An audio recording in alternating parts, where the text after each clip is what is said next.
чем заключается формула хорошего сиквела? Вообще, он должен взять за основу оригинальное произведение, а потом поработать над тем, что было плохо, убрать лишнее и улучшить уже изначально хорошие моменты. Но при этом не у всех таким образом получается создать ощущение новизны, шага вперед, значительного улучшения. И не бойтесь, я не буду сравнивать Horizon Forbidden West с Mass Effect 2, но я скажу, что эта игра, пожалуй, лучшая вторая часть чего-либо, что я встречал, несмотря на шероховатости, и она обладает одним очень крутым и важным свойством, которое не у многих игр есть. И с этого свойства я, пожалуй, и начну. Horizon Forbidden West постоянно удивляет, и под словом «постоянно» я именно это и имею в виду. В свое первое прохождение, которое не записывалось, я вложил 90 часов и выбил платину, и фразы в духе «охренеть, тут и такое бывает» у меня возникали даже в самом конце, уже спустя много времени после прохождения основного сюжета. Если вы играли в Zero Dawn или смотрели мой ее разбор, то знаете, как в ней работает и ведет себя мир. Для тех, кто не в курсе, он красивый и интересный, но временами бывает картонным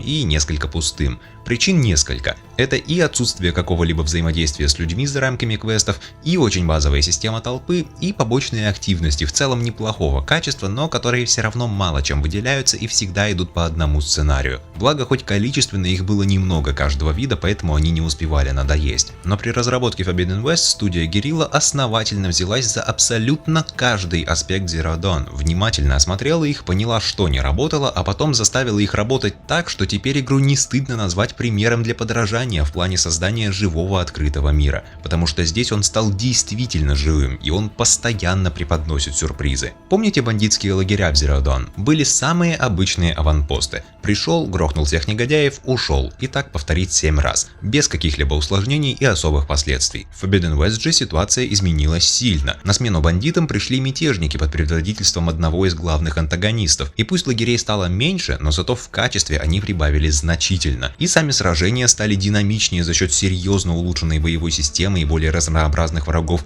и лагеря перестали быть простой меткой на карте, которую надо снять. Теперь каждый лагерь содержит свою небольшую тайну, до которой вам надо докопаться, а все вместе они складываются в одно целое более крупное расследование о том, как функционирует группировка мятежников и каким образом эти ребята научились подчинять себе машины и взаимодействовать с технологиями древнего мира. Вплоть до того, что кое-какие вопросы вам придется решать вне этих лагерей, а под конец появляется даже постановка и мини-босс-файт. А помните длинношеев? Раньше это были простые вышки, которые ходили по местности, кишащие другими машинами, и ваша задача просто найти возвышенности, с которых можно запрыгнуть на этих робо-жирафов. Теперь же каждый длинношей — это своя пространственная головоломка. Чтобы забраться на одного, надо придумать, как запустить старую спутниковую тарелку и заставить ее поворачиваться. Другой ходит в пустыне, и запрыгивать на него просто неоткуда, поэтому надо утяжелить ему ноги, чтобы уронить его и перехватить уже на земле. А третий вообще валяется под водой, потеряв 2 запчасти, которые надо найти, а потом уже искать, откуда прыгать. Но даже это не все. На 78-м часу прохождения, когда я уже давно закончил основной сюжет и просто шлялся по побочкам, я внезапно понял, что трофей за перехват всех длинношеев мне не выдали, хотя я действительно перехватил каждого из них. Я уж было подумал, что игру переглючило, но потом я отправился в один из котлов, где производятся новые машины, и сначала был удивлен тем, что у него нет обычного для таких сооружений входа. Пробираться туда надо через разлом в скале, который образовался после землетрясения. В этом котле собирался новый длинношей, но из-за того же землетрясения процесс прервался, и вместо обычного для завершения котла мини-босса нам приходится закончить постройку этой машины, потому что она мешает выбраться обратно наружу. А это еще одна головоломка, плюс зрелище, которого мы до этого никогда в Horizon не видели. И да, это тот самый последний скрытый длинношей, за которого мне уже и выдали ачивку. Я не ожидал, что все пойдет вот так, и в итоге сидел с настоящей улыбкой и удивлением на лице.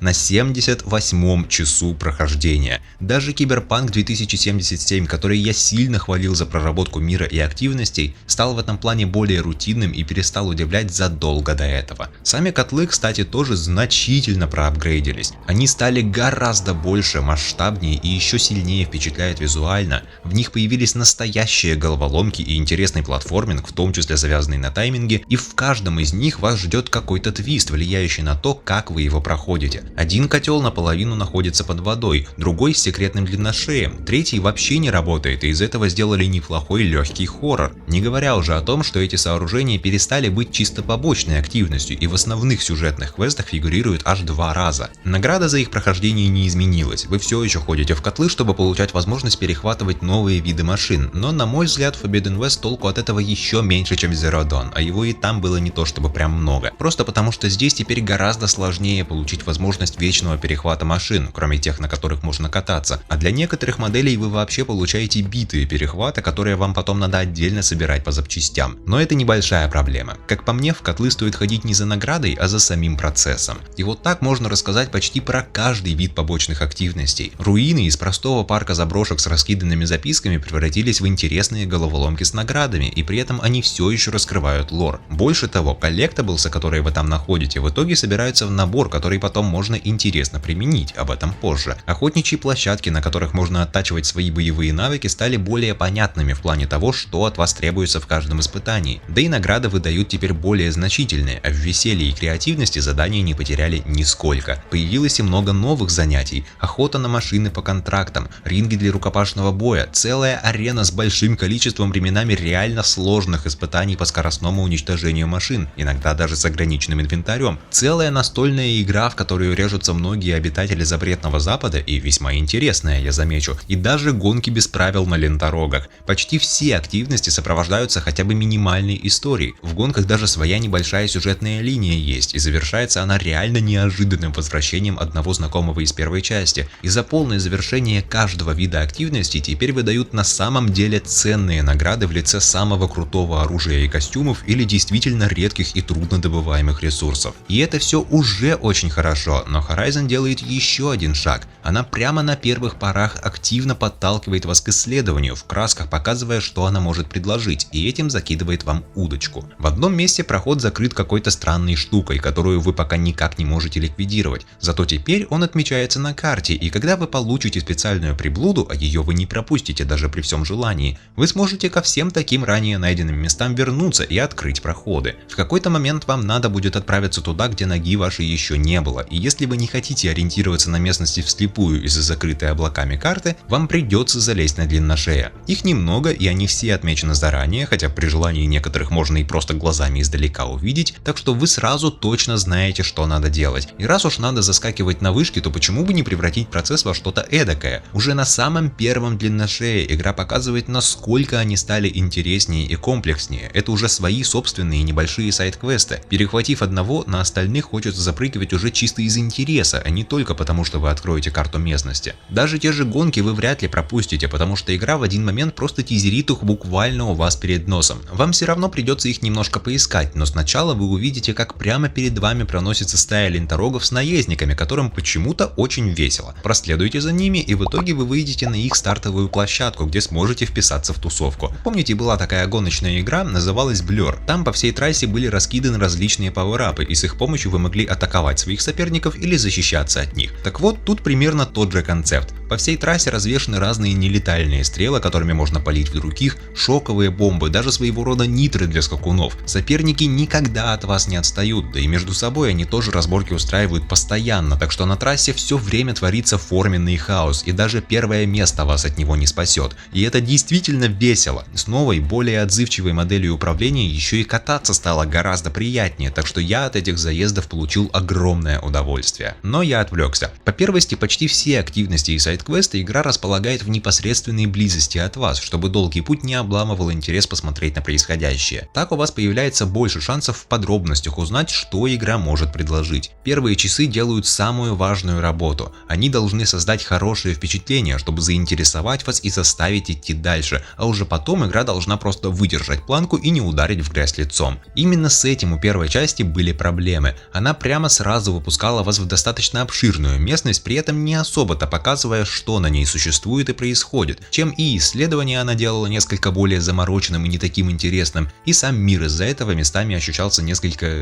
безжизненным, что ли. А вот в Forbidden West разработчики, кажется, просто взяли и психанули. В первые часы они всего напихали так много и плотно, что с непривычки это даже слегка сбивает с толку, но в хорошем смысле. Благо еще разобраться со всем этим в итоге нетрудно. И главное, игра прямо с порога демонстрирует свою новую планку качества. Одни из первых сайд-квестов наполнены повествованием и постановкой, не уступающими по качеству основному сюжету, и на 5 голов превосходящие то, что нам показывала Zero Dawn. Вместо обычных говорящих голов у нас теперь действительно живые люди. Они двигаются в мизансцене, взаимодействуют с предметами друг с другом, жестикулируют, у них абсолютно убедительные лицевые выражения и анимации, да и озвучка стала на порядок лучше. Наигранности или выдавленных голосов я нигде не заметил, и интонации стали более живыми и яркими, чтобы соответствовать внешнему состоянию персонажей. Каждый интерактивный диалог уникален и выглядит как отдельно поставленная кат-сцена, и это бросается в глаза буквально сразу. Уже одно только это очень сильно помогает сделать персонажей более правдоподобными. Если они злятся, то они не просто говорят, что они злятся, а они показывают это своими действиями, движениями, лицом и голосом. И они теперь общаются как люди, шутят, спорят, запинаются, перебивают друг друга, и делают они это постоянно, а не время от времени, как раньше. Молчу уже про то, что сами истории в этих квестах, как правило, гораздо интереснее и глубже, чем то, что было в первой части. Как на уровне просто синопсиса, так и в смысле уже непосредственного раскрытия самой истории персонажами. И даже это еще не все. В игре появились случайные события, которые нигде на карте не отмечаются. Где-то можно встретить людей, которые могут поделиться с вами каким-нибудь слухом, чем направят к какой-либо активности или откроют побочный квест. По дороге вы можете наткнуться на людей, которые воюют с машинами или с другими людьми, вроде тех же мятежников, а последние иногда могут устраивать засады лично для вас. И хотя подобное изредка встречалось и в Zero Dawn, здесь это стало круче. Люди теперь активно общаются во время боя и осознают ваше присутствие, а чаще всего после завершения с ними можно поговорить. Они поблагодарят вас за помощь, может быть расскажут свою историю, а может дело пойдет еще дальше. Как, например, еще один неожиданный момент примерно на 65-м часу моего первого прохождения. Неподалеку от меня один чувак сражался с несколькими мелкими машинами, и я решил ему помочь. Оказалось, что на вершине небоскреба, рядом с которым мы стояли, застряла его сестра, которой надо помочь выбраться, так что пришлось карабкаться наверх, а потом решать простую головоломку, чтобы помочь бедолаге вернуться обратно на землю. И это никак не обозначенное событие, которое можно легко пропустить, пройдя мимо, и больше оно уже не появится. На втором прохождении, которое было под запись, я такого уже не встретил.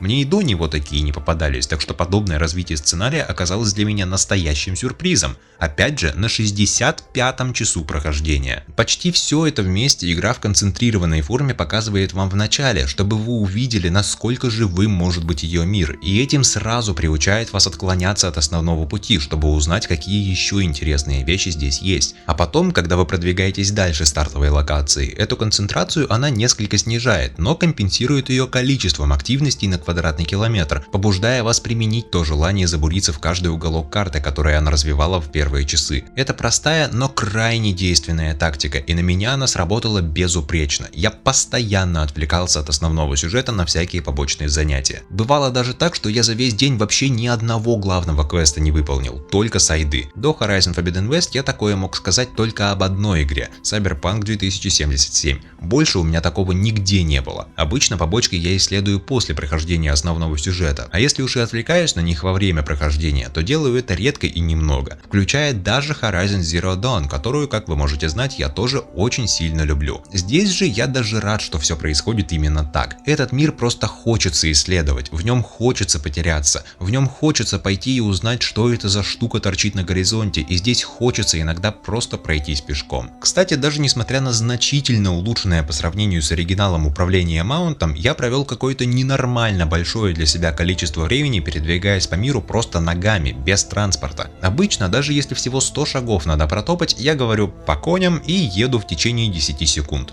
А в Forbidden West, ну и что цель находится в 500 шагах от меня, мне и догулять не обломно. Может, еще и что-нибудь интересное по дороге найду. Конечно, когда я открыл всю карту, кататься и использовать Fast Travel я стал больше, но в неисследованных местах я по-прежнему задерживался подольше. Поэтому я в итоге прошел игру на 87%, найдя и выполнив большинство заданий и вещей, что она может предложить. Остались по сути только некоторые коллектаблсы и парочка простых поручений. И все это чисто на своей воле исследовать этот мир, а не желании зачистить карту и без всяких гайдов. И я не хочу, чтобы все это заканчивалось. Я хочу еще. Подобные чувства игры у меня вызывают невероятно редко, и тем ценнее они от этого становятся. И сами чувства, и те игры, что их вызывают. И все это лишь усиливается тем, насколько Forbidden West, мать ее, красивая. У меня просто не хватает слов описать то, какие живописные виды она рисует, какие колоритные и детальные поселения она показывает, насколько мелкие детали в каждом объекте в кадре она прорисовывает и насколько охерительно она все это освещает в любое время дня и ночи и при любой погоде. Как все в этом мире реагирует на ветер и дождь, как реалистично ведут себя горные реки, насколько поистине густая растительность в тропических лесах, как над холмами и горами опускаются облака, создавая мощнейшую тональную перспективу, насколько разнообразны ландшафты, от песчаной пустыни до заснеженных гор, от густых лесов до океанского побережья с песчаными пляжами, от голых равнин до руин целого Сан-Франциско, половина которого находится под водой, и это не является для вас никакой преградой. За одно 90-часовое прохождение Forbidden West я уже провел в фоторежиме больше времени и сделал больше фотографий, чем за 230 суммарных часов с 4 прохождений Zero Dawn вместе взятых, а там уже было очень много. Вообще, наверное, я даже не совру, если скажу, что это самая красивая игра, что я видел, что технически, что художественно. И это я играл на базовой PS4, насколько круче она выглядит на PS5 вживую, я даже представить боюсь. То, с каким вниманием к деталям сделано окружение, не говоря уже про технически значительно улучшенную графику, делает атмосферу еще сильнее, чем Zero Dawn, а она уже была очень мощная. Но здесь дело доходит до того, что вы все уже как будто чувствуете через экран. Ветер над океаном поднимает волны, большие волны, которые еще и пенятся, и у самой Элой волосы развивает так, что они чуть ли не круги вокруг ее головы наворачивают. Даже в полной статике такой кадр постоянно живет. Но одними природными ландшафтами дело не ограничивается. Forbidden West продолжает дело, начатое сюжетным дополнением Zero Dawn, и гораздо более ощутимо встраивает в этот мир племена, что его населяют, и делает связь между природой и разными людьми более явной. Территория обитания и убеждения каждого племени четко диктуют их визуальный образ, поведение и традиции, а сами люди в свою очередь оставляют соответствующий отпечаток на земле, где они живут, и отпечаток этот гораздо более заметный, чем когда-либо до этого. Изобретательные работяги Осирам живут в месте, что раньше звалось национальным парком Зион, в долине посреди отвесных скал и по обе стороны реки, что течет внизу. В низине очень много растительности, но это преимущественно небольшие деревья, и сквозь них почти отовсюду видно, что местечко уже очень хорошо обжито людьми. Повсюду какие-то небольшие постройки и конструкции, поселения находятся рядом друг с другом, и при желании можно, не выходя из одного, увидеть соседнее, а индустриальная натура племени означает, что они серьезно влияют на ландшафт. Здесь и шахта есть, и карьер, а вдоль всей реки плывут бревна, что люди потом вытаскивают на берег и режут пополам. Похожие вещи можно сказать и про людей Утару и Тенакт, с той лишь разницей, что у них другие уклад жизни и приоритеты. Одни тихий и спокойный аграрный народ, который старается жить в максимальной гармонии с природой и заботиться о ней, а другие достаточно воинственное племя, раздробленное на 3 клана, и для них приоритетом является функциональность и эффективность. Из-за этого их постройки могут быть не очень привлекательными, а иногда даже отталкивающими, но зато они хорошо справляются со своей задачей. Но главное, рукотворных структур различного характера на запретном западе гораздо больше, чем когда-либо было в Zero Dawn, что делает этот мир более живым, особенно в тех местах, где нет людей. Последнюю по порядку, но не по значению роль во всей этой истории играет и совершенно новое звучание игры. Все звуки стали гораздо более пространственными. На их громкость и частотную характеристику значительно влияют дальность и ландшафт. К примеру, мощный бас столкновения тяжеленных ног для шеи с землей вы услышите только вблизи, хотя сами шаги вы будете слышать издалека, а рельеф диктует то, как будет распространяться эхо. Если в лесу вдали от вас происходит какая-то движуха, то из-за характерного эха вам будет сложнее определить, откуда идет звук. Самих звуков от самых разных предметов и существ стало гораздо больше, и они аккуратнее сшиваются в общий звуковой пейзаж. За счет этого и природа, и поселения звучат гораздо более естественно и убедительно. Я даже дам вам сравнить две игры самостоятельно.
like what I have to say, I promise.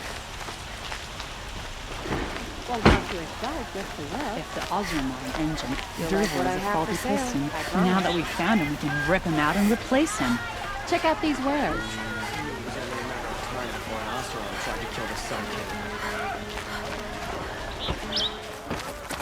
Brother!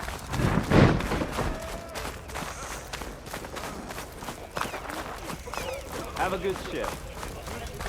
Can I help you today?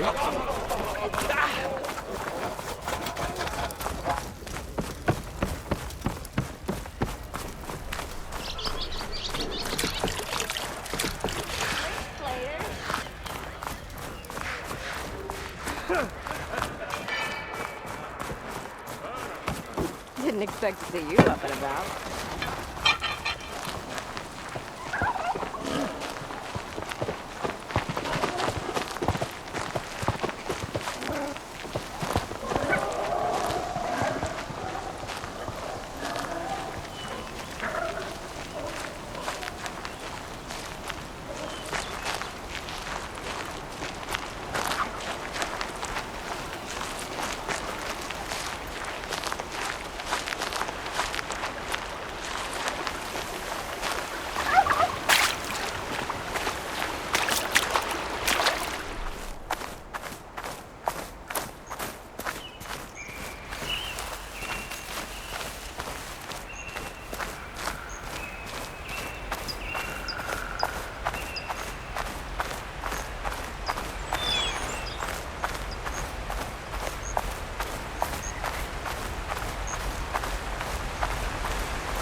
При этом на окружении изменения не заканчиваются, даже фоновая музыка теперь работает по-другому, как технически, так и художественно. Технически она теперь существует как динамический саундтрек, который подстраивается под состояние мира и действия игрока, и благодаря использованию кусков музыки вместо целых готовых композиций, музыкальное сопровождение постоянно плавно перетекает из одного настроения и состояния в другое, почти никогда не прерываясь. Это один большой живой микс, который редко повторяет сам себя, что очень хорошо заметно на контрасте с Zero Dawn, а новое техническое исполнение открыло новую художественную возможность построить спокойный саундтрек для исследования так, чтобы он был действительно спокойный и ненавязчивый. При этом музыка теперь не прерывается даже в меню, и часто в них она точно так же прямо на лету меняется на еще более приглушенную, сохраняя текущий мотив и мелодию. Это просто звучит очень круто. Но и художественно музыка тоже стала другой. В первой части она больше рассказывала о самих племенах, на территории которых вы находились, стараясь таким образом погрузить вас в их атмосферу, и для этого она всегда использовала разные инструменты и звучания. В Forbidden West это, конечно, никуда не делось. Характер музыки все еще сильно зависит от того, на территории какого племени вы находитесь, и это все еще микс живых инструментов и электроники, пускай теперь они не так явно контрастируют друг с другом. Однако теперь саундтрек берет в расчет еще и состояние самой Элой, соответствуя основному сюжету, который на сей раз гораздо больше внимания уделяет событиям настоящего в общем и внутренним конфликтам и развитию Элой в частности. Все это означает, что в местном саундтреке стало немного меньше эпичности и заметно больше эмоций. Он способен гораздо сильнее менять свое настроение, и, как итог, иногда он может сильнее цеплять за живое. Лично мне музыка здесь нравится еще больше, чем уже и без того отличный саундтрек Zero Dawn.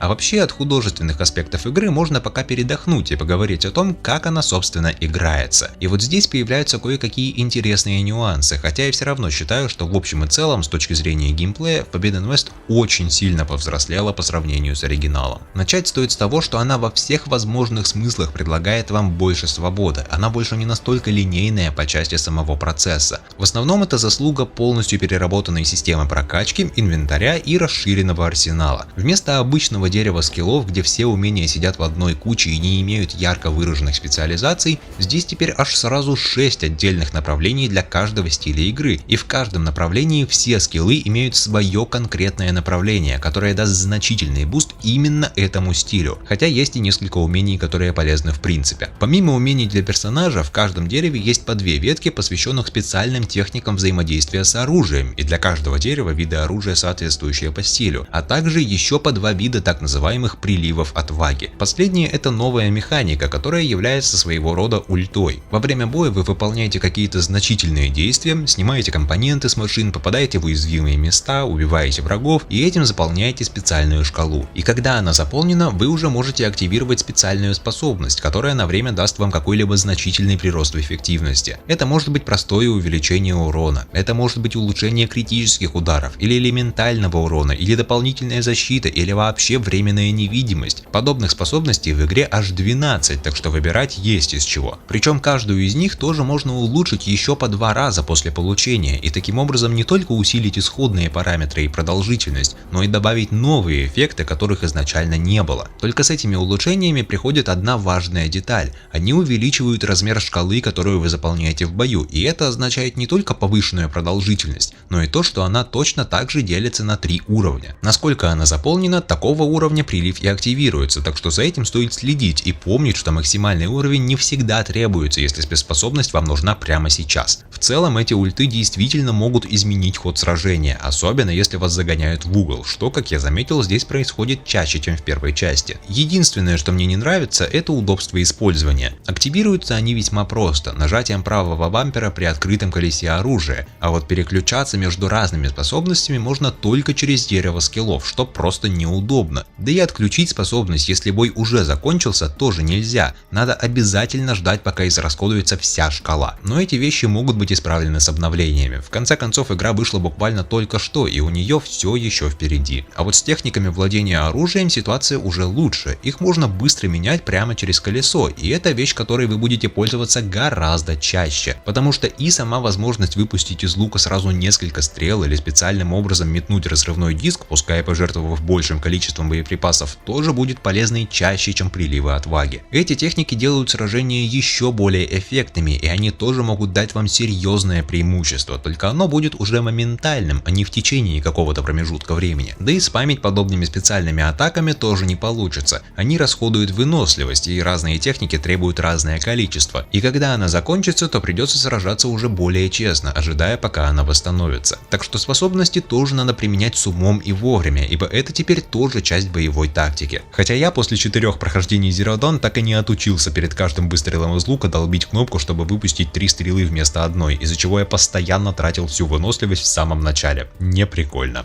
И что самое любопытное, на прокачку персонажа вместе со всеми техниками оружия и моментами отваги теперь влияет еще и снаряжение. Отныне у каждого костюма есть своя специализация, соответствующая одному из 6 направлений, и сопровождается она собственным набором перков. Наряды для стелса могут делать вас еще тише и незаметнее поверх уже полученных в дереве скиллов навыков. Охотничьи логично делают вас сильнее в дальнем бою, а класс мастер машин дает вам дополнительные плюшки при взаимодействии с перехваченными машинами. Все это вместе складывается в гораздо более комплексную и интересную прогрессию, чем была в Zero Dawn, открывает возможность строить уже настоящие билды и таким образом дает заметно больше способов и стилей прохождения, что круто. Даже темпы прогрессии поменялись. Если в Zero Dawn можно было не особо напрягаясь освоить все возможные навыки еще до завершения основного сюжета, то в Forbidden West для этого потребуется завершить буквально все. Все возможные квесты, все возможные активности и даже победить всех существующих игроков в стычку машин в местную настолку. Игра просто заваливает вас скиллпоинтами чуть ли не за каждый чих, но при этом и умений стало гораздо больше, а сами они теперь могут стоить дороже. Поэтому прокачиваетесь вы быстрее, чем раньше, но скорее всего целиком и полностью за одно прохождение вы вкачаться не сможете, так что билдам действительно стоит уделять внимание. Теперь Horizon гораздо сильнее соответствует своему ярлыку RPG игры, если не сюжетно, то пусть хотя бы геймплейно. Однако с этими значительными и в основном действительно приятными новшествами приходят и кое-какие новые проблемы. Первая из них: не все стили прохождения способны нормально продемонстрировать себя, чтобы вам потом хотелось вкладываться именно в них. В первую очередь это относится к мастеру ловушек и мастеру машин. У первого это выражается еще и в сравнительно небольшом размере дерева скиллов, но главный косяк в том, что ради того, чтобы замутить увидеть прогрессию для этого стиля, его изначальный вид по сравнению с первой частью понерфили так, что им вообще не хочется пользоваться. То есть как это я не могу установить больше 2 ловушек на поле? Понятно, что это решает очевидный просчет Zero Dawn, где можно было хоть 237 ловушек оставить без каких-либо последствий, но настолько радикальное сокращение делает этот стиль поначалу просто недостаточно эффективным, чтобы им хотелось пользоваться. Во всяком случае на высокой сложности, на которой я проходил игру. Улучшениями и костюмами этот лимит, конечно, можно добить до 8, после чего установка засад становится действительно мощным способом, но к этому моменту вы уже рискуете чуть ли не половину игры пройти. То же самое касается и перехваченных машин. У этого стиля есть огромный потенциал, настолько, что почти всю работу по уничтожению робот-зверей вы можете свалить на других робот-зверей, которых вы подчиняете себе. Ну или, если это звучит слишком скучно, вы можете продолжить все делать сами, но при этом получать бафы за счет перехваченных машин, особенно если это маунты, на которых вы прямо сейчас находитесь. Но опять же, этот стиль портят два момента. Раз, теперь получить возможность вечного перехвата стало гораздо сложнее. Для этого помимо двух основных скиллов нужен еще и один из двух специальных костюмов, которые оба надо знать где купить, и они оба не самые дешевые. Два, то что я ранее говорил про битые перехваты, которые вы получаете в котлах. То есть просто пройти котел теперь недостаточно для того, чтобы научиться подчинять себе все машины, что из него выходят. Надо специально устраивать охоту на недостающие виды, чтобы достать нужные компоненты, из которых уже потом можно собрать оставшиеся перехваты. Это ограничивает данный стиль прохождения в том плане, что теперь не выйдет просто так сгонять к любому ближайшему пастбищу машин, взять с собой первую попавшуюся, а потом заставить ее сражаться за вас. В некоторых случаях вам придется действовать самостоятельно, что не является строго плохой вещью, но это в любом случае дополнительный гринд, и я не знаю, как к этому относиться. Данное разнообразие в общем и целом породило несколько странностей, помимо очевидных плюсов. Те же костюмы, например, теперь стали делиться по классам, и у каждого класса есть свои соответствующие преимущества, которые помогут вам в построении определенного билда. Однако есть костюмы, которые просто красивые, но зараза они не того класса. Хотелось бы какой-нибудь трансмог на такие случаи, чтобы на красивые костюмы можно было переносить характеристики с эффективных костюмов. Особенно с учетом того, что теперь у абсолютно всех костюмов имеется только 2 слота для улучшений, поэтому прям сильно их модифицировать не выйдет, только повышать уже существующие характеристики на верстаках. Оружие тоже попало под удар, но уже в другом смысле. Некоторые виды, которые были в Zero Dawn, из второй части пропали, но на их место пришли новые, гораздо круче. Некоторые старые подверглись изменениям или ребалансу, а еще появилось много новых видов амуниции, из-за чего теперь организация вашего арсенала стала гораздо более важным процессом, требующим больше вдумчивости. И по большей части я нововведения очень приветствую, ибо они действительно делают боевую систему лучше и вносят разнообразие, которого уже и так было достаточно, а теперь его еще больше. Я влюбился в копьемет, который очень помогает справляться с большими машинами, а гвоздомет они наконец-то превратили во что-то полезное, сделав очереди кучнее, повысив урон и добавив новых видов боеприпасов, включая взрывные. Однако я не понимаю, как можно было так испортить канатомет. Раньше он был для меня обязательным инструментом для разборок с летающими машинами, потому что он привязывал их к земле, где я уже мог с ними творить что хочу, пускай ограниченное время. И чисто технически то же самое он делает и в Forbidden West, но он стал настолько медленным, что пока вы будете привязывать летуна к земле, он уже успеет 3 раза вас самих завалить. И из того, что я понял, способов повысить скорострельность здесь нет, из-за чего в этой игре у меня отпало все желание им пользоваться. А ведь летающих машин здесь прибавилось. Еще один момент касается уже не самого оружия, а боеприпасов. В Zero Dawn их набор определялся строго редкостью каждого вида оружия. Обычный охотничий лук — только обычные стрелы. Лук чуть круче добавляет огненные, а самый крутой — стрелы с твердым наконечником. И так было с каждым видом оружия. В Forbidden West же ситуация совершенно другая. Суммарно на всю игру единиц оружия здесь, наверное, в несколько раз больше, чем раньше, что в общем-то хорошо. Но это вводит некоторое усложнение. Вы видите перед собой несколько разных охотничьих луков одинакового качества, и у них у всех разный набор стрел. Один помимо обычных стрел может запускать электрошоковые, другой огненные, третий с кислотой, а четвертый какие-то непонятные. Этот значок я вообще впервые вижу. И игра, конечно, объяснит, что это за четвертый вид стрел, но только после того, как я этот лук уже куплю. А до покупки я вынужден лишь гадать, потому что эти значки далеко не всегда понятны. Игра в целом вводит так много новых видов амуниции, что иногда среди этого разнообразия разнообразия начинаешь теряться, про какие-то виды просто забываешь. Как я на первом прохождении, к примеру, совершенно забил на склеивающие бомбы, которые ограничивают движение противника, и на защитные ловушки нитемета, и еще много на что. И это при том, что даже колесо выбора оружия стало больше и теперь вмещает 6 предметов вместо 4, то есть аж до 18 видов боеприпасов одновременно. И это не то чтобы плохо, в условиях, когда игра целится именно в разнообразие стилей и постройку билдов, тот факт, что вам нужно буквально порваться, чтобы попробовать все, означает, что со своей задачей игра в целом справляется. Моя претензия здесь исключительно в том, что свое разнообразие она не очень хорошо объясняет, из-за чего временами бывает легко в нем потеряться, не разобравшись, что к чему. Что, в общем, совершенно не мешает местной боевой системе быть не просто такой же крутой, как и раньше, а даже еще более офигенной. Разносить железных зверей на запчасти все так же весело, как и раньше, только теперь у вас есть много новых инструментов и техник, что в итоге открывает новые тактики боя, а это всегда хорошо. На сей раз даже ближний бой улучшили значительно, добавив много разных комбинаций ударов и техник вроде резонансного взрыва, когда вы заряжаете копье ударами, потом мощной атакой переносите эту энергию на врага и добиваете его меткой стрелой, чтобы нанести значительный урон. Конечно, это больше эффективно против людей, но при должной сноровке так можно и с мелкими машинами тоже разбираться. И да, ближний бой здесь все еще не идеален, не хватает хотя бы элементарного блока или парирования, но это в любом случае уже гораздо более полезная тактика, чем Zero Dawn, и уже может считаться за полноценный стиль ведения боя, особенно с людьми. Пускай даже столкновений с ними вроде как стало даже меньше, чем раньше. В целом, боевка Forbidden West это именно то развитие, которое хотелось видеть после Zero Dawn. Там она обеспечивала свое разнообразие стилей исключительно за счет разных видов оружия, из-за чего в каких-то моментах она могла выглядеть несколько ограниченной, как бы странно это ни звучало. Со стелсом не сильно много чего можно было сделать, да и с перехватом машин тоже, в первую очередь потому, что у вас не было никакого контроля над своими питомцами. Сиквел же все эти недостатки устраняет.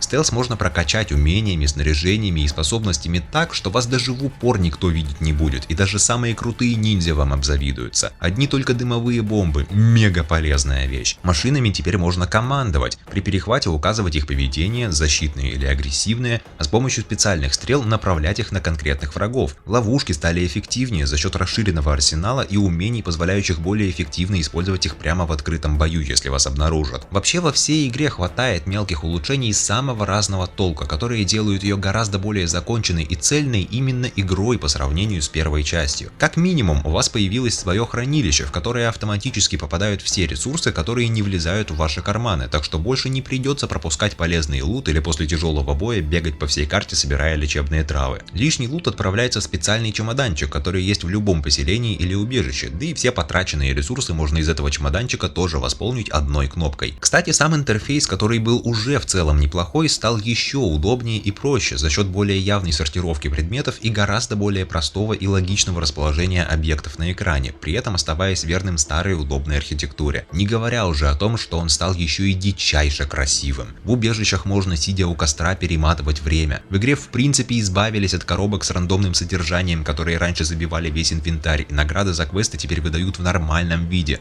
Появилось прицеливание с помощью гироскопа, и этот список можно продолжать еще очень и очень долго.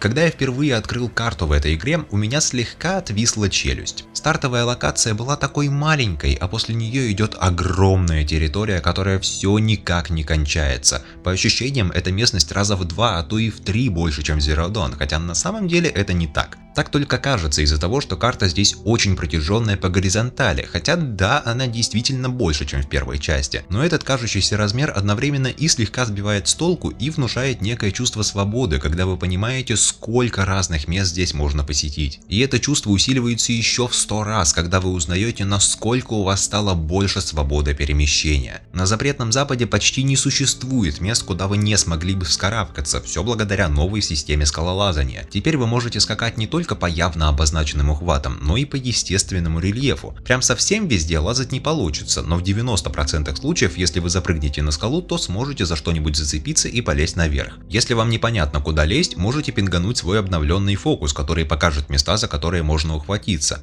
Если вам лень подниматься вручную, то в некоторых местах можно использовать крюк-кошку, чтобы быстро подтянуться наверх. Да что там, ближе к концу сюжета у вас появится возможность поступить радикально и для быстрого подъема на любую вершину использовать сансекай, солнцекрыло, летающую машину, на которой можно взлететь вообще куда угодно. При этом кто сказал, что спускаться надо обязательно той же дорогой? У вас теперь есть свой голографический планер, который не только обеспечит вам простой и быстрый спуск с высоты, но и способен подарить невероятной красоты виды, которыми вы можете наслаждаться в полном спокойствии. Спуститься на планере с самой высокой горы ни с чем не сравнимое ощущение. Я не буду, как многие, сравнивать Forbidden West с последней Зельдой, ибо в нее я не играл, но я скажу, что такая свобода безумно окрыляет и вдохновляет. Вы чувствуете, что можете буквально все, для вас не существует никаких преград. Вы можете даже с самими этими методами перемещения развлекаться и, к примеру, косплеить сцену из «Как приручить дракона», прямо в полете на максимальной высоте, слезая со своего летающего друга и отправляясь в свободное падение, а потом заставляя его ловить вас за секунду до столкновения с землей. А теперь прибавьте к этому шикарное наполнение этого мира, о котором я рассказывал раньше, и получите, что исследовать его хочется еще больше. Иногда даже не столько ради того, чтобы найти что-то, сколько ради самого процесса, даже несмотря на то, что иногда то же самое скалолазание может вести себя немного странно. Бывает, что Элой хватается не за те уступы, какие надо, не хочет запрыгивать на поверхность с определенных точек, да и в некоторые моменты управление бывает не самое интуитивное, хотя к нему все равно быстро привыкаешь. А на PS4, во всяком случае с медленным родным жестким диском, как у меня,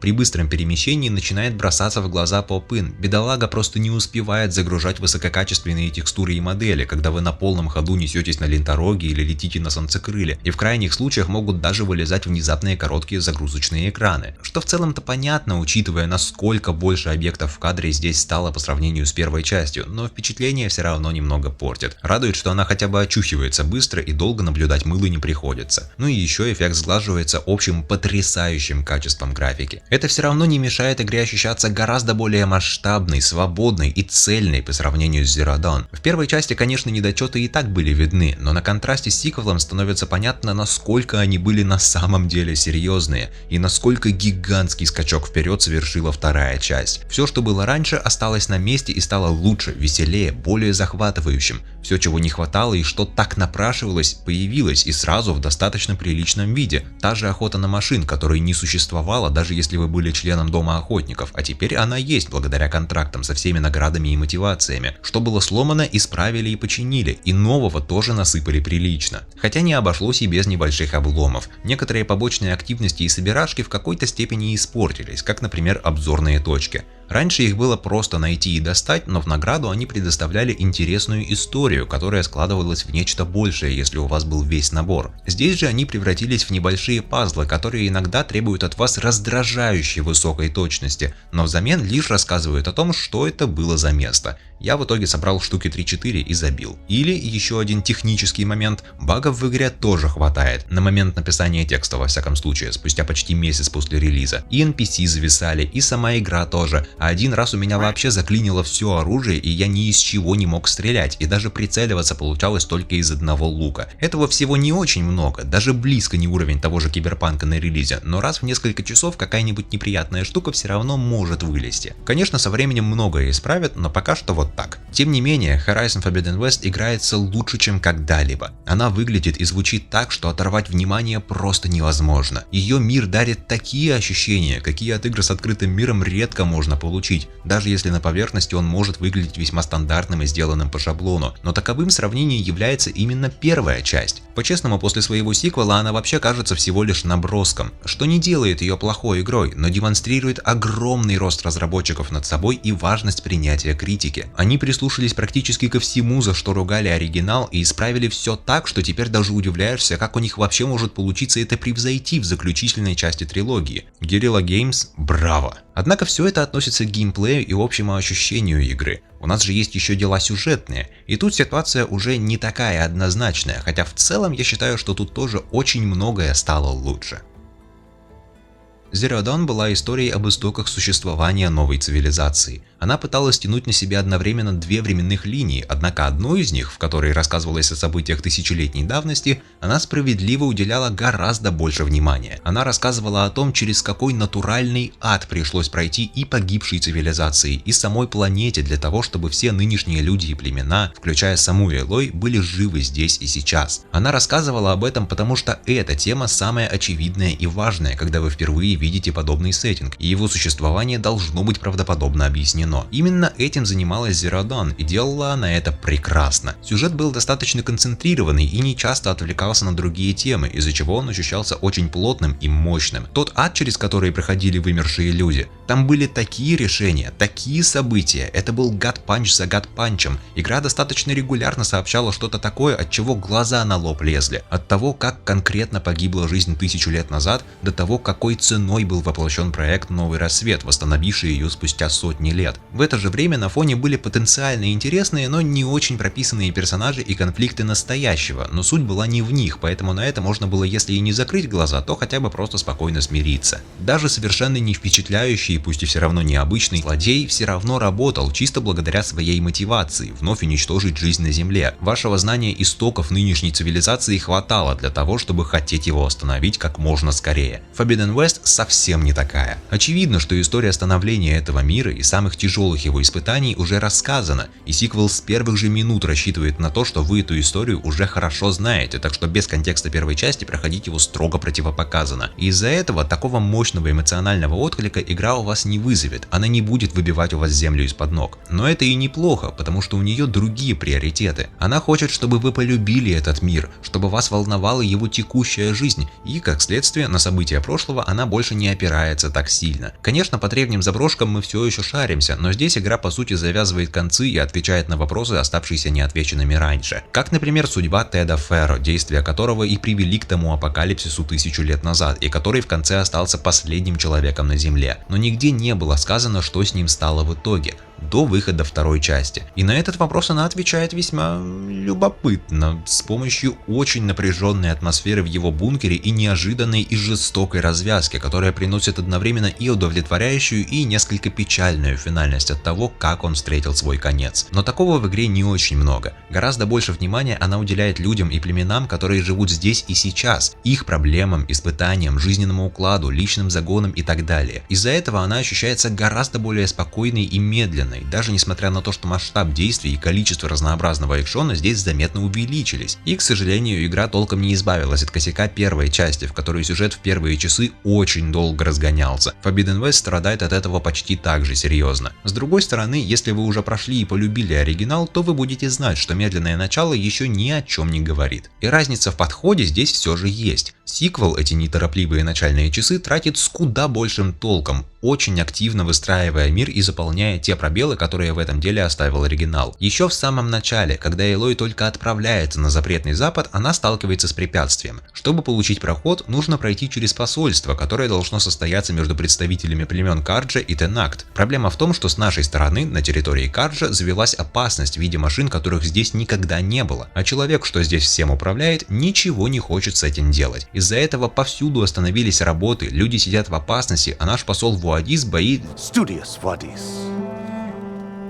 Точно. Вуадис усердный, боится куда-либо в таких условиях идти, так что нам приходится разобраться. И наши разборки в итоге выливаются в настоящие политические игры с расследованием коррумпированности этого начальника, ликвидацией последствий его действий и в итоге его изгнанием. Да, половина всего этого происходит в сайд-квестах, но даже без них игра уже успевает дать столько контекста и информации о том, как у местных племен работают отношения и политика, причем в достаточно простом и понятном виде, что эти племена уже за первые несколько часов начинают ощущаться более настоящими и живыми, чем после всего прохождения Zero Dawn. Ну, почти. Я утрирую, конечно, но суть в том, что наполнять подробностями именно настоящее она начинает гораздо быстрее и интенсивнее, и, что важно, в дальнейшем она темп не сбавляет. Причем одно дело просто скидывать на человека с геймпадом тонны лора, а совсем другое — интересно этот лор подать. К счастью, Forbidden West знает, как сделать интересно. Про новый визуальный стиль я уже говорил, как персонажи на экране перестали быть истуканами, стоящими на месте с каменными лицами, и стали вести себя как люди, и насколько похорошела постановка буквально в каждой сцене. Это имеет большее значение, чем может изначально казаться, и уже один только этот момент притягивает внимание. Но потом понимаешь, что самих персонажей тоже наделили человечностью, которой раньше очень не хватало. Тех, которые уже были в прошлой игре, выкрутили на максимум. Те проявления характера, что у них встречались время от времени, стали почти обычным состоянием, а вот моменты эмоциональных всплесков стали гораздо ярче, больше соответствуя этому понятию. А новые персонажи уже изначально созданы по новой формуле. Складываем это с новой постановкой и в итоге получаем действительно живых и достоверных персонажей, за которыми интересно наблюдать и которые вызывают эмоции. Даже крошечные эпизодические роли, как у повара в местной таверне. У него всего один квест поручения – принести материалы для новой сковородки взамен нынешней, которая уже никуда не годится. И у самого повара от силы 3 минуты экранного времени, но даже за это время он успевает запомниться. Своей стеснительностью и нерешительностью, соседствующей с явно большой любовью к своему делу, и тем, как он по совету Элой начал маленькими шажками приобретать уверенность в себе, намеренно перебарщивая со специями в блюдах для Улвунда, того нехорошего начальника данной местности.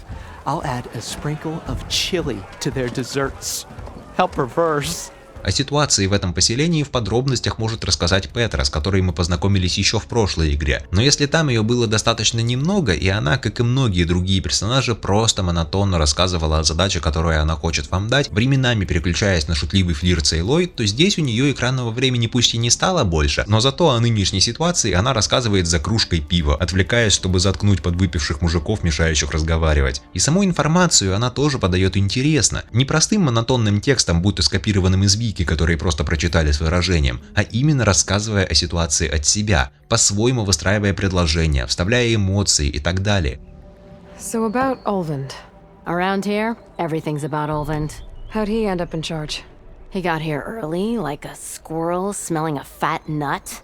Теперь это не просто обмен информацией, а разговор между двумя подругами, одна из которых рассказывает о своих проблемах, и при этом ее интересно слушать. А когда вам кого-то интересно слушать, то и информацию вы воспринимаете более охотно. В этом и кроется еще один важный секрет Forbidden West. Почти со всеми людьми здесь просто интересно общаться. Этим игра убивает сразу двух зайцев. И мир делает живее, и вам дает причины волноваться о его судьбе. Конечно, на самих людях далеко не уедешь, нужны более масштабные вещи, такие как, например, племена, в которых они живут. Zero Dawn хорошо рассказывала о том, как племена жили, почему они жили именно так, об их истории, порядках и обычаях, но она не очень хорошо это показывала. Сиквел же этот вопрос решает полностью. Значительное количество времени мы проведем с племенем Асиран, которое мы уже встречали раньше, и с двумя новыми – Утару и Тенакт. По первой части мы уже знаем, в чем суть Асиран. Это громкие и позитивные работяги и изобретатели, которые лучше всех работают с металлом и любят выпить пиво. Только там мы это знали по большей части из их одежды, проявлений характера нескольких человек из этого племени, да нескольких их деревень, в которых лишь стучали кузницы. Достаточно, чтобы собрать какой-то общий образ, но мало чтобы проникнуться и хорошо их узнать. Вторая часть дала этим людям целую ощутимую, пусть и небольшую, область на карте, где их можно увидеть за самыми разными занятиями, в разного вида и характера поселениях, а самих людей снабдила своим набором жизненных испытаний и проблем, через динамичные диалоги рассказала об их устрое и в итоге гораздо ближе познакомила нас с ними, выстроив яркую атмосферу, через которую чуть ли не подсознательно чувствуешь, каково это – жить среди Асиран. То же самое она сделала и с новыми племенами, причем здесь задача была сложнее, потому что их, в отличие от Асиран, приходилось выстраивать почти с нуля, но несмотря на это, она все равно справилась блестяще. Первая наша официальная встреча с Утару – отдельное зрелище. Эти ребята целиком про гармонию с окружающим миром и заботу о нем, вплоть до того, что они даже почти не едят мясо. Свое главное поселение они выстроили на высоте, прямо на огромных старых спутниковых тарелках, используя только всякую растительность. Свою гармонию они выражают в музыке, которая является большой частью их культуры. Их землебоги, машины, которые засеивают близлежащее поле и дают пропитание людям, названы музыкальными нотами. Их высший совет – это хор, который при нашем первом визите находится в смятении из-за того, что Элой нужно сделать на их землях, и люди вокруг поют в унисон, чтобы вернуть гармонию в хор. Их пение слышно отовсюду благодаря мощной акустике, которую создают 100-метровые тарелки в открытом поле. Все это вы вербально и визуально узнаете буквально в первые моменты знакомства с племенем, и от такого зрелища оторваться очень сложно. Не только потому, что это просто дико красиво, но и потому, что за этой красотой стоит смысл. То же самое касается и Тенакт. Ребята воинственные и жесткие, но это не значит, что они какие-то варвары. Они берут свое начало в заброшенном музее военной истории, и вся их культура, уклад жизни и стиль основаны на историях о том, как один древний военный отряд храбро сражался с боевыми машинами, пытавшимися уничтожить жизнь. Повторить их подвиги – высшая цель и честь для Тенакт,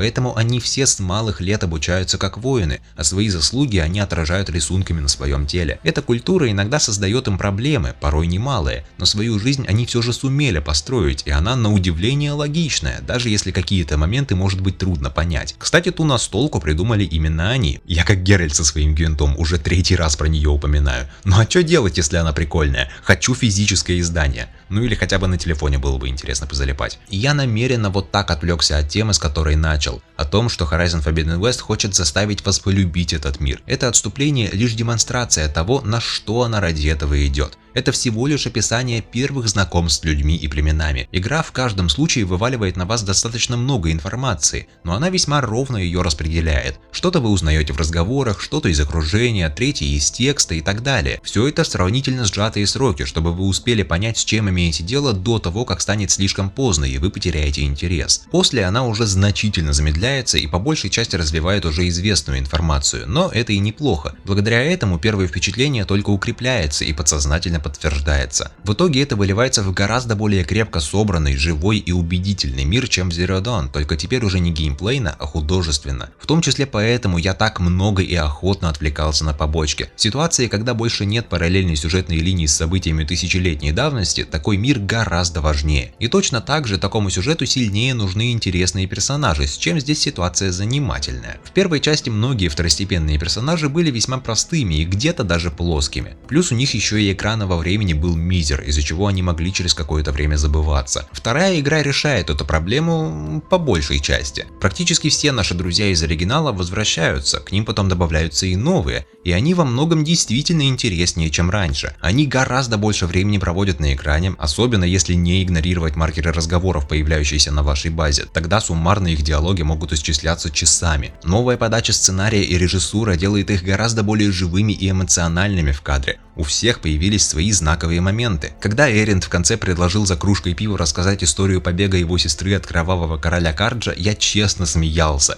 И с самой истории, и с того, как он офигенно ее рассказал. But Avad insisted it was the only way, so she agreed under one condition. Avad had to dress up as well. She made Avad dress up like a noblewoman?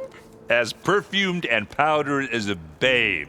Когда Элой впервые встретила Каталла, маршала Тинак, с которым ей нужно было заставить командира одного из кланов племени отправить воинов на местные испытания, за этим тоже было интересно наблюдать, как спокойно пессимистичный настрой Каталла постепенно меняется, следуя за изменениями, которые они вдвоем приносят, но при этом остается на том же месте до последнего момента. Почти у всех теперь есть персональные квесты. Зо можно помочь восстановить земли богов и вернуть пропитание ее племени. Каталла можно в какой-то степени вернуть его руку, которую он потерял в бою в начале. Можно прихватить с собой Эринда и разобраться с нехорошими ребятами из Асирам, что снабжают местных мятежников технологиями перехвата машин и так далее. Все это вместе делает второстепенных персонажей намного интереснее, дает им больше личности и влияния на историю, и запоминаются они гораздо больше. Есть только один момент, который меня расстраивает. Уж слишком много времени они по-прежнему проводят порознь с Эйлой. Она все еще в большинстве случаев все делает одна, пока остальные сидят на базе. С учетом настолько серьезно улучшенной проработки персонажей, это даже как-то обидно. И хотя это является моей претензией, причина у подобного решения тоже есть и очень веская. Она называется «Внутренний конфликт Эйлой». В первой части она, конечно, остановила угрозу уничтожения мира, но причина, по которой все чуть не погибло тогда, сделала так, что мир все еще в опасности, но теперь уже другого характера. Если раньше это было восстание древних боевых машин, однажды уже уничтоживших жизнь, то теперь биосферу медленно душит сломанная система терраформирования, Гая, которая эту биосферу и породила. И на сей раз главная задача Элой – привести эту систему в порядок. Разница и в том, что теперь угроза не настолько срочная и моментальная, плюс между событиями двух игр прошло целых полгода, поэтому у Элой теперь гораздо больше времени, чтобы сделать то, что в первой части было просто некогда – задуматься о себе. Все свои тогда 18 лет жизни она провела, будучи изгоем, и она тренировалась для ритуала принятия в племя только ради одной цели – найти свою мать. Но эта цель быстро уступила место другой – в кратчайшие сроки остановить злобный искусственный интеллект, который хочет всех убить, для чего ей нужно узнать очень многое о погибшей цивилизации, а спрятана эта информация так, что Элой буквально единственный существующий человек, который может ее найти, и как можно быстрее.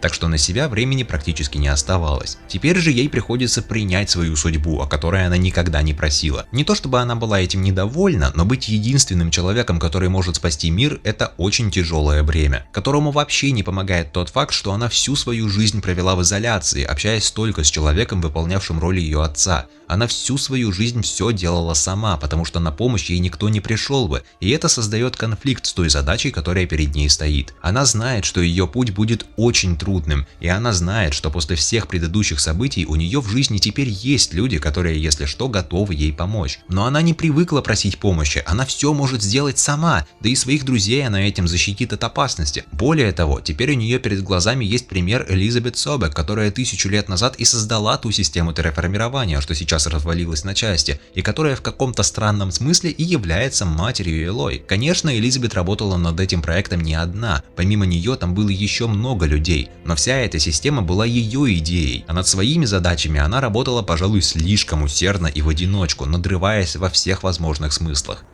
Color me confounded, Liz. How is it that someone like you, a paragon, damn near saint, could love this world so damn much, but no one in it? I mean, have you ever even had a friend?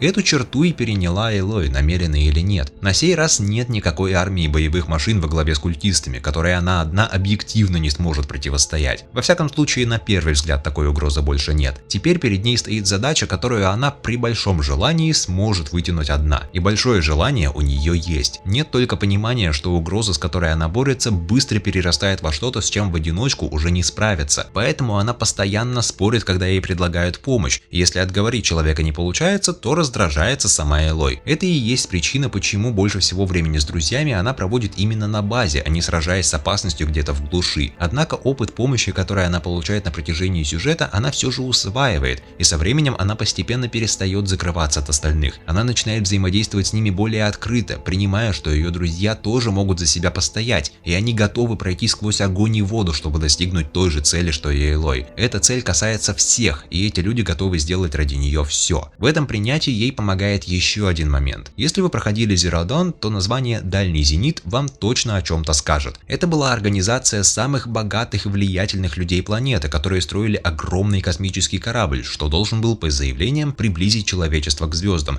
Но проект в итоге не выгорел, потому что корабль взорвался. Точнее, все так думали. На самом деле все было подстроено, чтобы никто не заметил, как они под шумок взяли с собой копию Аполлона, базы знаний всего человечества, которая должна была использоваться для обучения новых людей после гибели старой цивилизации, и успешно умотали на систему Сириус. Там они все это время и жили, но что-то произошло, и им пришлось вернуться на Землю. Да только вернулись они не абы с кем, а с еще одним клоном Элизабет Собек, и намерения у них не самые добрые. После непродолжительного первого столкновения клон, которую зениты назвали Бета, сбегает и присоединяется к команде Элой. И да, я знаю, что все это может звучать странно, я сам сначала сидел с охреневшей мордой, но игра все хорошо объясняет, честное слово. И присутствие в сюжете Беты еще один триггер изменений для Элой, помимо чисто функциональной полезности. Несмотря на то, что обе девушки клоны Элизабет, а потому генетически идентичны и ей, и друг другу, у них абсолютно разные характеры. Элой уверенная в себе, местами даже наглая.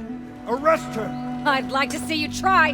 В целом позитивная и яркая, хотя иногда может поддаваться эмоциям, но даже в таких ситуациях она не сдается. Бета же вся запуганная, нервная, пессимистичная, она очень быстро опускает руки и начинает паниковать, и хоть она и бывает полезна всей команде, до этой пользы приходится продираться через характер Беты. Элой бесит и характер Беты, и то, что она не понимает, почему Бета такая, и чем дальше, тем сильнее ее это раздражает. До тех пор, пока она не выясняет, в чем между ними заключается основная разница. Бета нужна была зенитом для их собственных целей, и обращались они с ней соответствующе, как с инструментом. Ну, была одна особа, конечно, но даже она контакт тоже оборвала достаточно быстро. Несмотря на то, что Бета была среди группы людей, она всегда была одна. А у Элой был Рост, ее по сути отец и наставник, который мог быть строгим, но он всегда был рядом. И когда она это осознает, заодно приняв тот факт, что со своей нынешней задачей без помощи она бы не справилась, она сама решает стать такой опорой для Беты и принимает ее как сестру. Вот за этой эволюцией Элой мы и наблюдаем всю дорогу. Как она учится принимать помощь, подавлять гордость, осознает недостатки своего примера для подражания, чтобы перестать наступать на те же грабли. Это отражается даже на ее поведении. Вначале она, будучи движимая исключительно своей целью, нередко дерзит и пытается оборачивать ситуацию в свою пользу, даже если в этом нет никакого смысла, чем может злить некоторых людей. Все ради благих намерений, конечно, но раз все надо делать быстро, то и времени на вежливости тоже нет. Но дальше, чем сильнее она принимает важность других людей в своей жизни, тем более спокойной и, наверное, понимающей к остальным людям она становится, хотя свою отвязную натуру она не теряет. Но она никогда не является какой-то злюкой, если что. Она всегда готова помогать людям, сочувствовать им. Речь в основном о более острых ситуациях, в которых она со временем учится действовать более взвешенно. Все это в итоге создает гораздо более глубокого и интересного персонажа, чем раньше. И это поверх уже изначально более яркой личности. Сарказм и остроты неплохо так прибавили в жесткости и количестве. Наплевательское отношение к правилам стало еще более явным, но при этом и мягкая, заботливая сторона, когда она выходит наружу, теперь делает это гораздо более заметно и убедительно. Теперь она намного сильнее ощущается как живой человек со своими проблемами. Не то чтобы Zero Dawn это плохо показывала, но там фокус был на других вещах, и это было не так важно. А вот чем Forbidden West меня несколько разочаровала, это тем, как она поступила с Сайленсом. Он был одной из лучших частей сюжета первой части, и, как мне казалось, в сиквеле его должны были начать раскрывать лучше, учитывая, каким человеком-загадкой он был всю дорогу и какой трюк он провернул в самом конце. Но этого не произошло. В самом начале Элой узнает о том, как он ее перехитрил перед той судьбоносной битвой в Меридиане, дав ей свое копье, которое оказалось секретом. Этот секрет позволил Сайленсу отсрочить смерть предыдущего антагониста, чтобы из него можно было выбить как можно больше информации. И после того, как Элой об этом узнает, она, естественно, сильно злится, но другого выхода, кроме как идти по следам Сайленса, который уже смог найти ключ к спасению планеты, у нее нет. Однако он продолжает ей манипулировать, когда после того, как Элой находит бэкап Гаи, в дверь стучатся зениты, которых анонимно пригласил сам Сайленс. Справедливости ради, ни об их истинных намерениях, ни о существовании беты он тогда не знал, что окончательно выводит ее из себя, и она тут же рвет все контакты с ним. В итоге до самого конца игры, когда он оказывается вынужден присоединиться к команде Элой, мы его не то что не видим и не слышим, но даже почти не вспоминаем о нем. И даже когда он возвращается в конце, то роль в сюжете он выполняет чисто функциональную. Я надеялся, что здесь его проработают как-то поглубже, хотя один момент все же есть. До него в итоге дошло, что Элой недооценивать не стоит, раз ее план победы над зенитами оказался лучше, чем его,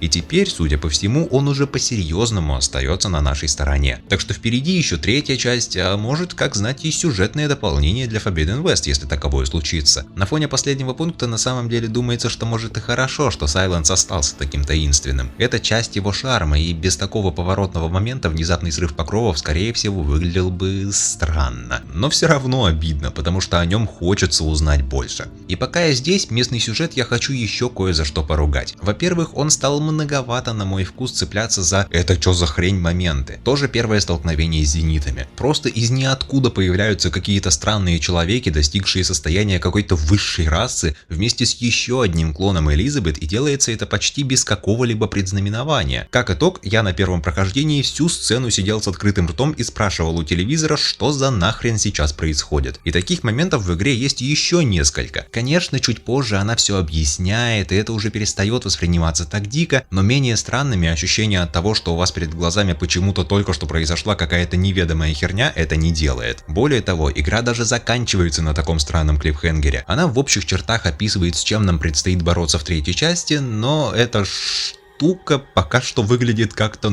очень странно. Успокаивает только понимание, что сам триквел скорее всего уже нормально все расставит по своим местам, зная уже существующие две части, но некоторое недоумение новая угроза у меня все равно вызвала. Во-вторых, здесь опять слили злодея. В первой части мы в основном взаимодействовали даже не с самим главным злодеем, а с его приспешниками в лице культа затмения и его лидера Хелеса. Вот эти ребята были просто скучные и невыразительные. Как злодеи они работали только из-за своей цели и того, что они ради нее делали. Здесь же проблема несколько другая. Все постоянно говорят, что зениты хотят здесь все уничтожить, а потом заново построить новую биосферу чисто для себя, что могло бы быть мощным стимулом их ненавидеть. Но из-за того, как мало времени они проводят на экране и насколько редко они влияют на развитие сюжета, о них не думаешь как о серьезной угрозе. Благо у нас хотя бы есть еще одна цель, ради которой хочется продолжать продолжать идти дальше – восстановление Гаи. Но внезапность и нелогичность финального босса это не меняет. Им у нас является Тильда Вандермеер, одна из зенитов, которая в какой-то момент перешла на нашу сторону. Она серьезно помогла, но доверия к ней все равно не было. Очевидно, что она хотела извлечь из этого какую-то выгоду для себя. Оказывается, что это она была единственным человеком, который хоть как-то пытался наладить контакт с Бетой до ее побега.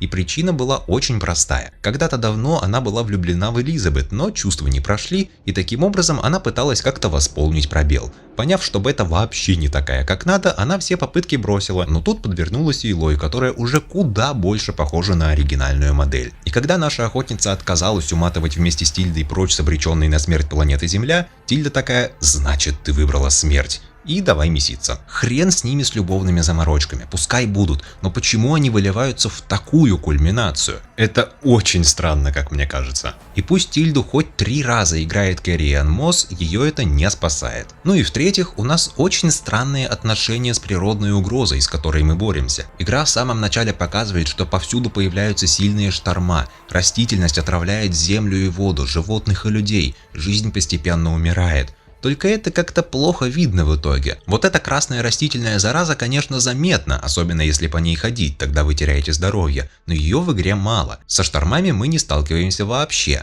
Ну, точнее, в небе-то, конечно, зловещие облака и молнии иногда маячат, но не более. В сам шторм мы никогда не попадаем. А с водой, за исключением мест, где рядом с ней росли красные сорняки, я вообще не в курсе, что было не так. Она везде кристально чистая, в реках рыбы плавают, все норм. Первые 2 угрозы вы еще как-то видите, но они не то чтобы откладываются в памяти. Когда вы с ними расправляетесь, то забываете о них уже окончательно. Я о них вспомнил только сейчас, когда начинал писать о завязке истории. Да, у сюжета Horizon Forbidden West есть кое-какие недостатки, но они все меркнут по сравнению с достоинствами. И в особенности с самым главным, которое объединяет все позитивные моменты, о которых я говорил раньше. Насколько цельным и единым он выглядит, и в насколько мощном симбиозе он существует с миром, в котором происходят его события. Пожалуй, самым лучшим примером этого является момент, когда Элой в поисках подфункций Гаи отправляется в руины Лас-Вегаса. Там, среди останков зданий, утопленных в песке, она находит 3 шоуменов из Асиран, которые в поисках реквизита в виде красивых древних светящихся шаров ныряли вглубь руин города, над которым когда-то построили огромный стеклянный купол. Но их раскопки прервала внезапно рванувшая отовсюду вода, которая затопила вообще все. Остановиться они не могут, потому что это самое важное их представление, а для головы всей затеи Морланда это еще и исполнение мечты его дедушки. What he really wanted to do was use the embers to put on a show. One unlike the world has ever seen. Sounds like quite a guy. He was a true delver and a true showman. And I miss him. But I will do him proud. I will gather the embers and put on a spectacle that would have amazed even him. Этот квест сочетает в себе все лучшее, что игра может предложить, и подает это в самой яркой форме. Диалоги и постановка – высший уровень. Морланд просто светится своим бесконечным энтузиазмом. At the bottom, we beheld the treasure my Gramps first discovered. Painted images in the air of every description. Dancing women, and games, and coins, and promises of jackpots. I don't know what that is, but it's gotta be good. Рассказчик Стэммор своим бархатным баритоном и мудреными словесными конструкциями всегда притягивает к себе внимание. The stout-hearted huntress approached. Her appearance as sudden as a spark of destiny. When the delve was at its direst. That's, quite the introduction. А их типа бухгалтер Абадонт вечно бухтит и возмущается, с чего остальные, включая Элой, все время веселятся. Are you planning a party? Budgeting for Moreland's funeral. Thanks to you. Все 4 непрерывно взаимодействуют друг с другом. Даже если вы разговариваете с кем-то одним, то в беседу легко может вклиниться другой, и в этой маленькой тусовочке всегда царит очень легкая и позитивная атмосфера. I didn't take the Osram for storytellers. They say the only thing makes a cold brew go down easier is a tale of times gone by. But it's always best to hit the road before the keg runs dry. Why? Why's that? Oh, Oh, well, the Osram can get mighty agitated if they run out of drink. or if they don't like your story. Только одними беседами проблемы не решить. В затопленный город все еще надо как-то пробраться, и Морланд с Эйлой придумывают устройство, которое позволит дышать под водой. It'd have to be portable, though. Machine kneecap, maybe? Well, you'd need a filter. Synthetic membrane would do it. With a hose to a compressed Air air capsule, capsule. hammer and tongs. What is this? What is happening here? Чтобы его собрать, приходится немного поохотиться на машин ради запчастей. После того, как устройство готово, мы ныряем под воду и даже не пытаемся ловить стремительно летящую на пол челюсть, когда видим, насколько там бесконечно красиво. Когда-то давно в город серьезно вложился один человек и обеспечил его функционирование на сотни лет вперед. И сейчас он даже в спящем режиме заполнен голографическими огнями, которые под водой создают совершенно инопланетный пейзаж. Да, кстати, добрая половина квеста проходит под водой. И да, во многих играх подводные уровни часто сделаны так себе и мало у кого входят в список любимых. Чаще всего это связано с корявым управлением или плохой архитектурой местности, или все вместе, но в Horizon Forbidden West с этим никаких проблем нет. Плавать очень приятно, и вы всегда знаете, куда вам нужно плыть. Только здесь вы еще и окружены огнями большого города, а по пути к цели узнаете, как и почему Вегас стал таким. Под куполом и с таким продвинутым водоснабжением. Рано или поздно воду вам придется слить, к сожалению, но так вы откроете дорогу 3 шоуменам, которые остались вас ждать снаружи, и вместе с ними вы в эпичном босс-файте побеждаете целое железное лохнесское чудовище, преграждающее дорогу к месту, где осел Посейдон, одна из подфункций Гаи, которая как раз занимается регулированием воды. Но даже это не все. Когда вы забираете Посейдона, это освобождает ранее занятые им городские ресурсы, и весь Вегас по-настоящему просыпается. Даже снаружи. Поэтому эти трое молодцов в итоге решают остаться и все свои самые дикие мысли воплотить именно здесь, чтобы потом созывать людей на невиданные ранее красоты. Это даже лучше, чем мечты дедушки Морланда. В этом квесте есть все. Яркие и запоминающиеся персонажи, отменная постановка и диалоги, яркая цель и награждающая развязка, введение новой механики и способа исследования мира, полное задействование традиционного геймплея, безумно мощная атмосфера, созданная интересной историей города, его потрясающим внешним видом и безупречно подходящей музыкой. Список можно и дальше продолжать, но и на этом история не заканчивается, потому что спустя какое-то время в Вегас можно вернуться, и там уже будет целое небольшое поселение, а наша троица будет вести свои дела. Благодаря поручению от Стэмура мы узнаем, что же это за странные орнаменты, которые мы находим в древних руинах по всему запретному западу. Оказывается, это устройства, которые могут менять городскую голографическую подсветку, добавляя праздничное оформление, и разных праздников тут может быть много. В этом же Вегасе вас будет ждать финальная гонка на ленторогах, причем еще и ночью, как какой-то первобытно хай-тековый NPS Underground, после которой вы встретите одного из самых странных знакомых из первой игры, и в странности он не убавил. Тем временем у Морланда появилась еще одна затея – собрать воздушный шар для полетов над городом. Мы можем ему помочь, и без приключений там не обойдется, уж поверьте, и после у нас появится возможность смотреть на Вегас с высоты. Ничего особенного в этом нет, вы просто взлетаете вверх и можете только смотреть во все стороны, но сам факт, что такая тихая и мирная активность здесь вообще есть, уже дорогого стоит. В общем и целом, Лас-Вегас почти не приносит в игру ничего нового. Он задействует уже существующие ее компоненты, но он собирает их все вместе в единое целое, чтобы вы увидели их все разом, и эта концентрация создает сегмент такой же яркий, как и огни города, в котором он происходит. Именно этот островок позитива окончательно влюбил меня в эту игру и дал мне по-новому оценить все, что она может предложить. Всем, кто ответственен за создание этой части игры, я аплодирую стоя. По своим футажам я посчитал, что основной квест я прошел за 2 часа, потому что я опять много отвлекался на фоторежим. И даже несмотря на то, что это уже мое второе прохождение, все 2 часа я не мог перестать улыбаться. И каждый раз, когда я вижу Вегас и этих 3 чуваков, я снова начинаю улыбиться, как последний дурак. И это действительно круто. Так что да, мне сюжет Forbidden West понравился. С некоторыми оговорками, но понравился.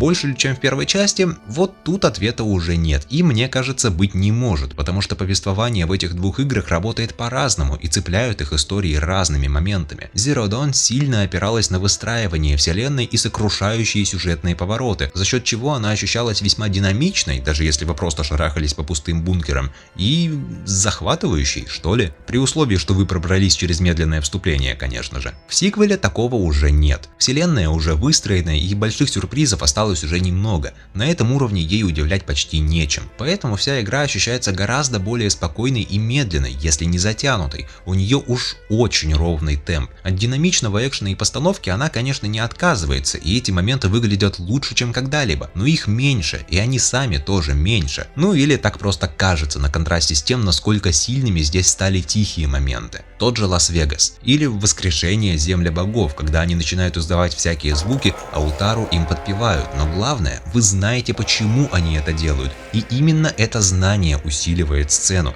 Или даже беседа с Эрендом за кружкой пива. Именно в таких ситуациях Forbidden West сияет ярче всего. Zero Dawn таким отличиться не могла, и иногда это шло ей во вред. Особенно, когда дело касалось сайд-квестов, которые я, конечно, называл веселыми, но только в плане своего общего настроения на контрасте с основным сюжетом. Но кроме этого, они были так себе поставлены, да и геймплейно они тоже предлагали мало интересного. Что в Forbidden West было исправлено практически полностью. По качеству и сюжета, и геймплея почти все из них могут без проблем соперничать с основными квестами, которые и без того вышли на качественно новый уровень. При этом, да, сиквел не обезоруживает вас так часто и беспощадно, как оригинал, из-за чего история не кажется такой мощной, во всяком случае поначалу, а проколы и недостатки становятся более заметными. Но даже будучи более явными, недостатки не так сильно влияют на общий опыт из-за того, насколько сильны достоинства. Персонажи, проработка мира, постановка, более плотная связь сюжета с геймплеем – все это в целом дает гораздо более полноценный и законченный опыт. И если вы цените тишину, то, возможно, этот опыт будет даже более впечатляющим. Про себя я могу сказать, что от обеих игр я получил огромное удовольствие, но в каждом случае оно было разным. В первой части оно было больше, так сказать, реактивным от того, что игра рассказывает, а во второй больше пассивным от того, как она рассказывает свою историю. И в принципе, похожее можно не только о сюжете сказать, а вообще об обеих играх в целом. Zero Dawn берет свежий сеттинг и заходит прямо с ноги, ставя своей целью вас впечатлить и самим сеттингом, и историей его происхождения, и взаимодействием с ним. Но в некоторых моментах она пробуксовывает, как с тем же открытым миром, про который можно сказать, что он достаточно хорош, чтобы быть убедительным, но чего-то в нем не хватает. Forbidden West же следует формуле прилежного сиквела. Берет оригинал и все, что в нем было плохо, делает лучше, не забывая и изначально сильные места тоже прокачать. В результате получается произведение, которое уже вроде бы знакомое, из-за чего оно уже не так сильно впечатляет, но которое при этом во многом превосходит оригинал, местами прям значительно, вызывая впечатление более цельной и законченной игры, на контрасте с которой оригинал начинает выглядеть каким-то простеньким. И я не про сложность. Сложность, кстати, может быть выше именно в первой части, потому что в сиквеле нет ультрахарда и новой игры плюс. Пока что. Они, если что, и в Zero Dawn только через несколько месяцев после релиза появились. Но не суть. Суть в том, что в итоге у нас остается вот такой, на первый взгляд, обычный сиквел, который как оригинал, но лучше. Однако именно это и делает его интересным. Его похожесть на первую часть делает впечатления не такими яркими по первости, но то, в каких моментах он лучше, насколько и как он лучше, в итоге и делают всю картину, особенно если вы хорошо знаете оригинал. Именно эти изменения и то, насколько они значительные, и удивляют, давая увидеть, насколько выросла серия от первой части ко второй. Бесконечный предрелизный поток новостей уже давал понять, что разработчики прислушались и осознали практически все косяки первой игры, и в какой-либо степени они все будут исправлены и улучшены. Уже одно это дало мне уверенность в том, что Forbidden West будет как минимум не хуже оригинала, и этим игра заслужила мой первый в жизни предзаказ. Но я даже подумать не мог, что разница окажется настолько значительной, что мир от состояния временами откровенной декорации превратится в настолько живой организм, с которым просто хочется взаимодействовать, что исправление геймплейных косяков и по сути всего пара не то чтобы прям больших изменений сделают процесс настолько более интересным и увлекательным, что сюжет, даже пускай не настолько занимательный с точки зрения самой истории, сможет настолько вытянуть положение глубиной повествования и вниманием к деталям. В какой-то степени эта разница меня даже пугает, потому что как теперь после этого возвращаться и перепроходить первую часть, зная, зная, насколько круче и более полноценно ощущается ее продолжение. Но именно эта разница и впечатлила меня больше всего, вместе с тем, насколько мощная игра получилась из комбинации оригинальных идей Zero Dawn и изменений Forbidden West. У меня были высокие ожидания от игры, но она превзошла даже их. Просто так залпом садить в прохождение 90 часов, получить платину с 87% завершением, а потом сразу же после этого, без каких-либо раздумий, потратить еще 40 плюс часов на второе прохождение, чтобы записать футажи для видео, и даже после этого не устать, это очень дорогого стоит, особенно для меня. Да, я заканчиваю писать этот текст в марте. Игра вышла месяц назад, а до конца 2022 еще идти и идти. Но для меня лучше Horizon Forbidden West в этом году уже ничего не выйдет. Elden Ring не предлагать. Это моя игра года, и она получает мою настоятельную рекомендацию к прохождению. Конечно, только вместе с первой частью, отдельно она не сработает. Спасибо за просмотр и берегите себя.